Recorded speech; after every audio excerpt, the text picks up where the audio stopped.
देखिए, ये बदकिस्मती है हमारी कि हमारे ये नौजवान बच्चे और कुछ थोड़े से मिडिल एज के लोग हैं, ये ग्रेनेड हमले में ज़ख्मी हुए हैं। और मुझे और मैडम सकीना इटू जी को ऑनरेबल चीफ मिनिस्टर साहब उमर साहब ने कहा कि आप वहाँ जाइए और देखिए हम क्या मदद कर सकते हैं। हमने सुप्रिटेंडेंट मैडम से भी बात की, हमने कहा अगर इनको कोई बेटर ट्रीटमेंट के लिए कहीं बाहर जब भेजना पड़ता है तो उसके लिए भी गवर्नमेंट करेगी, लेकिन वो कहते हैं कि यहाँ हम कर लेंगे। तो लिहाजा दुख की बात है। और जैसे ऑनरेबल चीफ मिनिस्टर साहब ने भी आज कहा कि ये बंद होने चाहिए, क्यों हो रहे हैं, रोज़ क्यों हो रहे हैं, जो सिक्योरिटी फोर्सेज हैं वो क्या कर रही हैं। ये खाली हम एक दूसरे पर टिप्पा टिप्पणी करेंगे, उससे बात बनने वाली नहीं है। इनको रोकना पड़ेगा। और आतंकवाद के ख़िलाफ़ हम लोग हैं। नेशनल कॉन्फ्रेंस ने अपने वर्करों की, अपने लीडरों की कुर्बानियाँ दी हैं और हमेशा हम लोगों ने कभी नहीं चाहा कि जम्मू कश्मीर के हालात ख़राब हों।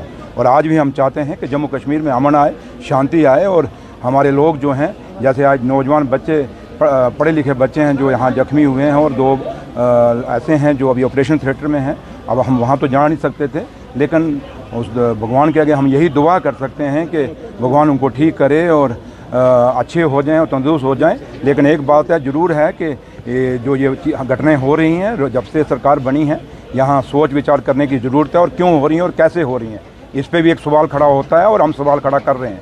तो सिक्योरिटी एजेंसीज को देखना पड़ेगा कि कैसे हो रहा है और कैसे रोकना है इसको, क्योंकि रोकता हम खाली एक बयान दे देंगे उससे बात बन जाएगी नहीं, आपको एक्शन लेना होगा। तो लिहाजा उम्मीद करते हैं कि ये इस जम्मू कश्मीर के अंदर ये आखिरी हादसा हो, ऐसे हादसे हो ना हो। मैडम सकीना से कर एक तरफ से आप सवाल भी कर रहे हैं, दूसरी तरफ से कह रहे हैं कि इस तरह के वाक़यात रोकने चाहिए, तो कैसे रोक सकते हैं? मैंने वही कहा, सिक्योरिटी फोर्सेज को रोकने चाहिए। क्यों नहीं रोकने चाहिए उनको किस लिए हैं, किस लिए उनको हम लोग यहाँ खड़े हैं? क्या खाली तमाशा देखने के लिए खड़े हैं कि हमारे बच्चे जख्मी हो जाएंगे और हम देखते रहेंगे? ये कभी नहीं होने देगी ये सरकार, क्योंकि हम चुन के आए हैं, हम नॉमिनेटेड नहीं हैं, हम इलेक्टेड लोग हैं। हमें किसी ने अपॉइंट नहीं किया, हमें लोगों ने अपॉइंट किया, हमें लोगों ने इलेक्ट करके भेजा। तो इसलिए हम ये कहेंगे कि ये रुकने चाहिए, सिक्योरिटी फोर्सेज को इसके पे एक्शन लेना होगा और जो भी ये हालात बन रहे हैं इनको रोकना होगा। ये रोज़ की घटना नहीं चलेगी, इसलिए हम थोड़ा मैडम चलें, शुक्रिया। एज ए हेल्थ मिनिस्टर क्या कुछ आश्वासन आपने इनको दिया है, किस तरह की रिलीफ सहूलत इनको मिलेगी?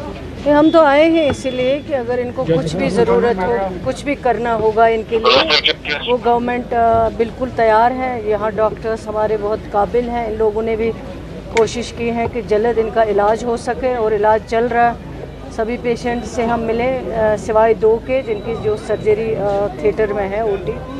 तो इसलिए हमें जो भी पॉसिबल करना होगा वो हम ज़रूर करेंगे ताकि हम इनकी जानें बचा पाए। नंबर्स अगर जानना 11 जी। कल असेंबली का पहला इजलास करने वाला है, उससे पहले आप ऐसे अटैक्स हम देखते हैं यहाँ पे कैसे नहीं होने चाहिए, ऐसे अटैक्स नहीं होने चाहिए। ये बदकिस्मती की बात है और ये एक सवालिया निशान है कि ऐसे अटैक्स क्यों हो रहे हैं। और जब आप कह रहे थे कि यहाँ नॉर्मल सी है, सब कुछ ठीक है, कुछ भी नहीं है, तो अचानक ये रातों रात अगर ये सब कुछ हो रहा है, ये बजाज खुद एक सवाल है।